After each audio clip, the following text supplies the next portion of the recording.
So what could be $20,000 today could literally be $1 million tomorrow at a 50x. If you do not know how crypto works and you don't see a 50x being possible, then you haven't seen crypto runs yet. Because that shit goes parabolic and it goes really fast. And the new world order takes place because you think all money is going to zero and maybe including Bitcoin. I mean, Bitcoin, if you denominate it in Bitcoin, it's Bitcoin. Yeah, it's just if you denominate it in dollars, then whatever. I mean, if the dollar continues to inflate, the price compared to Bitcoin will go up. Yes. I mean, that's just naturally how it's going to happen. But that doesn't necessarily mean it's going to happen because you don't know the market conditions, or if every country unanimously says ban Bitcoin, or they make it super hard, or they crack down on all the exchanges like they've been cracking down on them in an organized way over the last month. So let's talk about altcoins versus Bitcoin, because I know you made a ton of money in crypto, specifically altcoins, DeFi, NFTs. Now you're kind of just sitting in cash. What is, like, would you recommend people hold them for the long term, invest in them for the long term? Altcoins are shit. Okay. So they're shit because you're investing in like ICOs, and you're basically investing into like pre-seed companies that you don't know if they're going to do something or not.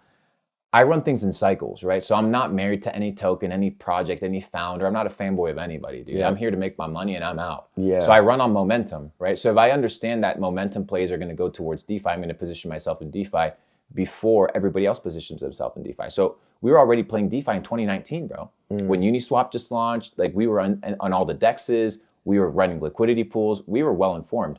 So when CZ from Binance hops on Clubhouse and says, oh yeah, there's this project that Binance is partnering with called PancakeSwap. You know, we were gonna launch our own chain to compete with Uniswap. I said, I'm gonna bet on this motherfucker, bro. This guy took BNB token when I bought it at $2 in 2017 to 600. Wow. This guy's gonna push liquidity into his own DEX so that he can run his BUSD and his BNB token pumps. So I put most of my net worth into PancakeSwap over like the extension of like a year and a half. Yep. And it ended up pretty well. What was your multiple on that?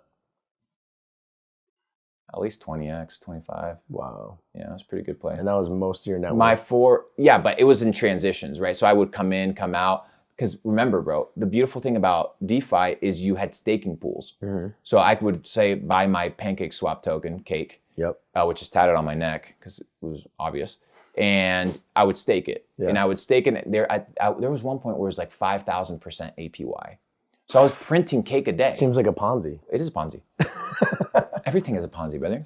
It's all a Ponzi. It's true. The dollar's a Ponzi. Bitcoin is a Ponzi. Everything's a Ponzi. Why? Because you're reliant on hoping that the next guy will buy it off of you for a little bit more than you bought it for.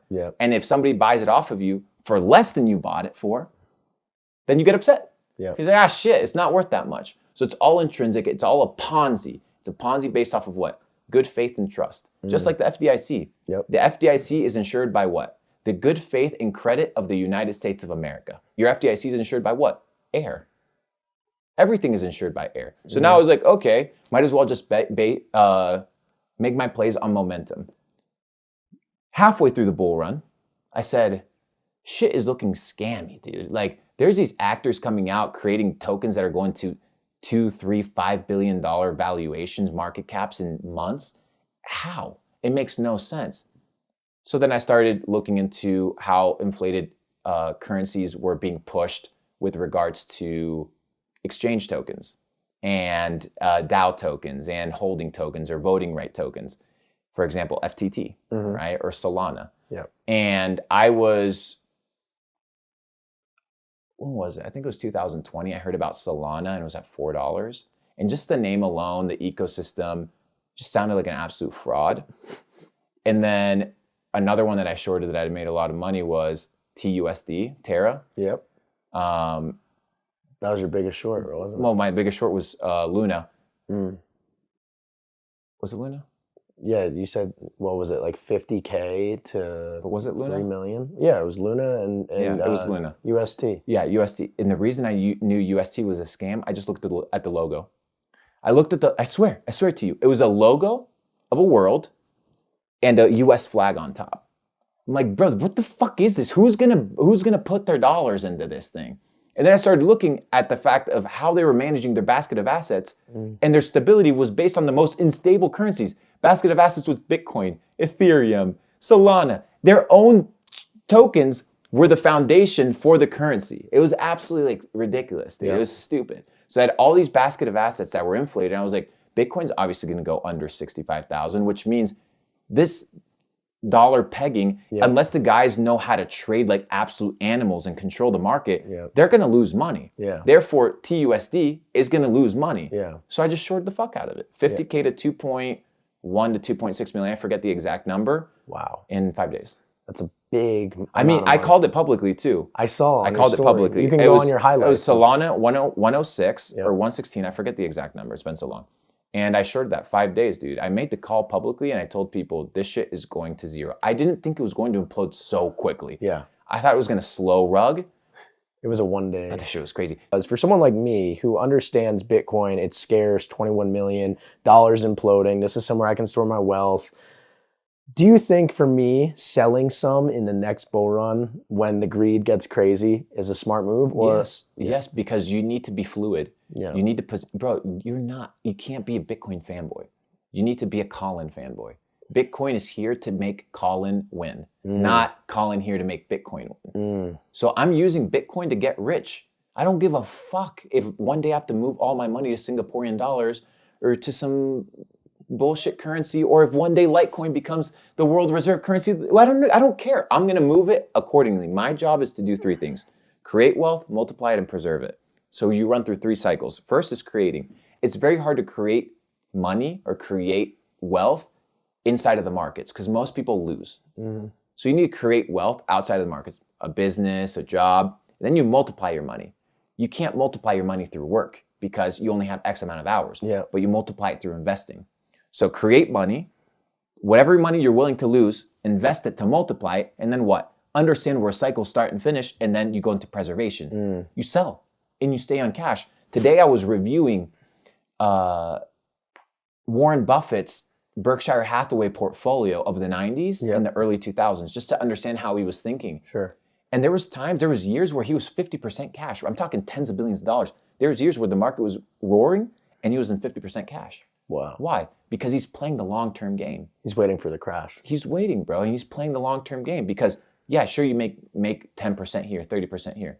But you don't also want to be the guy whose net worth is fluctuating millions of dollars because that's what happened to me. Exactly. I round tripped it. So you're doing like this, right? I multiplied, and then it went down. I didn't get to the last part. And that's where you multiply and preserve. Because I listened to everyone on Twitter. I listened to the Twitter heads. I listened to all the Bitcoin maxis, and I thought, you know what? Hey, I'm open for waiting for 10 years because I know where Bitcoin's going.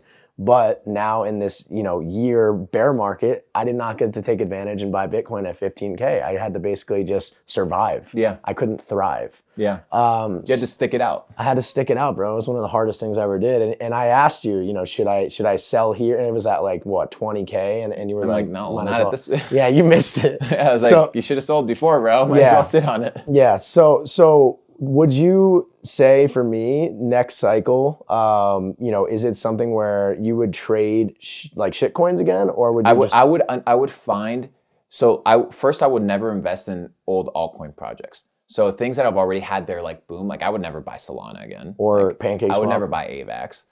Why? I might buy PancakeSwap because they're actually currently fucking savages and they actually work. They have a ton of money and they're still really backed by Binance. Yeah. That's the only one because DeFi is still such a big space.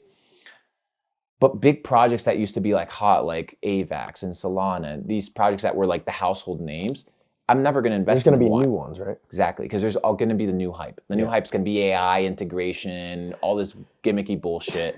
So what I'm going to do the same thing. I'm going to figure out who are the winners, who are the guys that know how to market, who are the guys that know how to push momentum, who are the guys that are connected with the market makers and the exchanges, invest in those companies, bet on those people, and once I start seeing cracks in the system, sell and short the fuck out of it, dude. For our viewers watching this, how do you find those projects? What is your thought process and the actionable items that you do in order to locate those people, those projects? And then how do you sell? Because you told me, your very simple method of when you know how to sell, those little, points or notifications that come up in life where you're like, I'm out.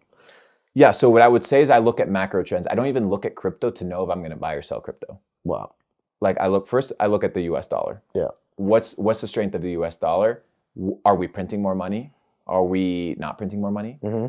That's very simple right there. Because why? Money sometimes, I believe, is finding a place to go.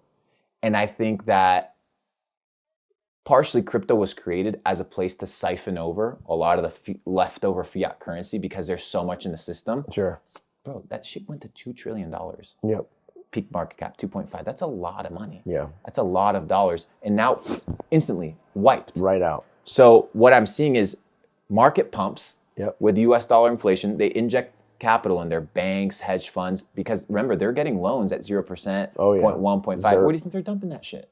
They're dumping crypto, it on the markets. Everything. And then what are they doing? Running promos, running ads, hyping the running shit campaigns, running news outlets, running interviews, sponsoring Tom Brady, sponsoring Tom Brady, and then the motherfuckers rug you.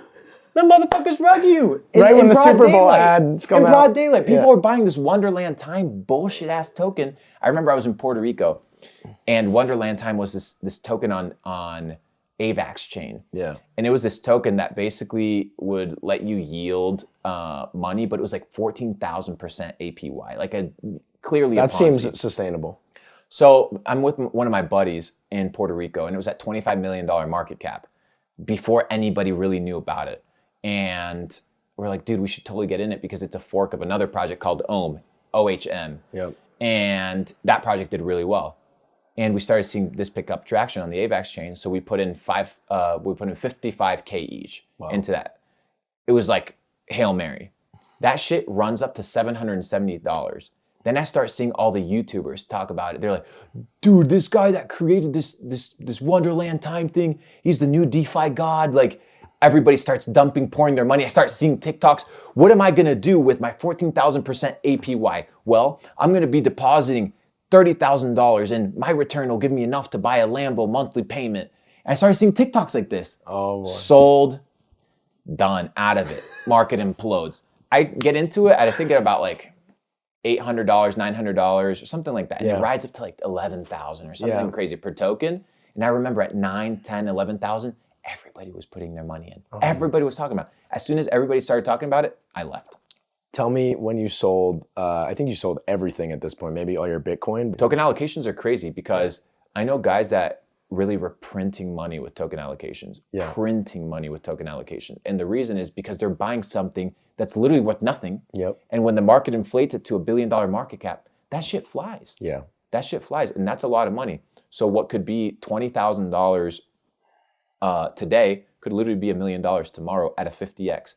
If you do not know how crypto works and you don't see a 50x being possible, then you haven't seen crypto runs yet. Because that shit goes parabolic and it goes really fast. But it also implodes. Exactly. So that's where it's high risk, high reward. I'm a guy that bets and plays on bets. Yep. And so far they've worked. I don't win every time. Dude, I had my biggest trade, I lost 3.5. But it's okay. Yeah, because you won more. Because it's all about size, right? Yep. So it's like, you lose 3, but you make 5. Sure. So it's like Warren Buffett is out here making big sizable bets. Yep. If I'm trying to, in any way, shape, or form, be in the shadow of a man like this, I need to be taking sizable bets. So my goal is not to take a ton of bets, is to make sure that the bets that I take, because that's all bets. Yep. All of life is a gamble. It's all probabilities. You running a business, you starting a business, and think that any way, shape, or form, it's safer than what I'm doing, is statistically wrong. Because most businesses implode and fail within 2 years. 100%. Right? So business isn't the only vehicle to make money. Yep. And I came to realize that I just have to be really good at risk and reward. Many people running their business, it's low risk, but it's also low reward. I don't have time for that. I'm high risk, high reward because I know what I'm worth and what I want to do in life. And you don't have to sell the top too. Like one thing that I saw you do is you cashed out all your Bitcoin, I believe at 55. Yeah. People called you a fucking idiot. Between 59.5 and 55. And people were tripped. They were like, you're an idiot. You're a loser. I would have been flipping out on you if I knew you back then, bro. I was 100K all the way to the moon. And then I sold all my ETH 2 days or 3 days after the Bored Ape Yacht Club land sale. Which was at 3,950. No, never mind. I sold all my ETH at 3,950. I think it was previous to the entire Bored Ape Yacht Club land sale because I did not find any more upcoming supernova events that were going to take place in the crypto space. Sure. The richest guy already bought. The most popular company, Tesla, already bought and dumped. Yep. Everybody's already in here. We're spending $1 million on monkey photos. There's too much excess cash in here. There needs to be some damage. Yep. So I decided to bet against the markets, bro, and it worked. My dad texted me actually on the day of the Bitcoin top. He said, thinking about buying a Bored Ape Yacht Club, like jokingly. That was it, bro. Should have known right there. There you go, bro. Yeah. So now I know those are little subtle keys that literally when the people that don't do shit between bear markets start getting greedy, you know that it's the end, because they are the last people to get on board. The lazy motherfuckers that just want it for the money, they're the exit liquidity. Incredible, bro. Well, before we wrap up, what are any final pieces of advice for anyone maybe entering their first bull market, maybe even their second? What I would say is, first, figure out a way to make money. Yeah. Before going into investing, you need to figure out how you can make money and become self-sustained. Investing is cool, but guys, you can lose it all, bro. Like, I've lost it all so many times, it's totally fine. Like, it's not a big deal. But I also have businesses, and I have investments, and I have portfolios and vehicles that create money for me. So if I lose something, I'm like, okay, it sucks, but it's not the end of the world. Sure. Most people have like 6 months worth or 3 months worth of trading experience, and they make it their full-time gig. Like, dude, chill out. I've been looking at Bitcoin charts since 2016 every day. Like, I know how this thing moves. I feel that. So I'm looking at this thing every single day, and if I'm not confident to trade it, these guys are out here scalping 1 minute candles thinking that they're being productive. Go build a business, go read a book. Yeah. And then use that money that is sustained to multiply it. Get the fuck out. And get the fuck Do out. it all again. Buy low, Cycles, sell high. bro. I love It's not hard, bro. You just got to run cycles.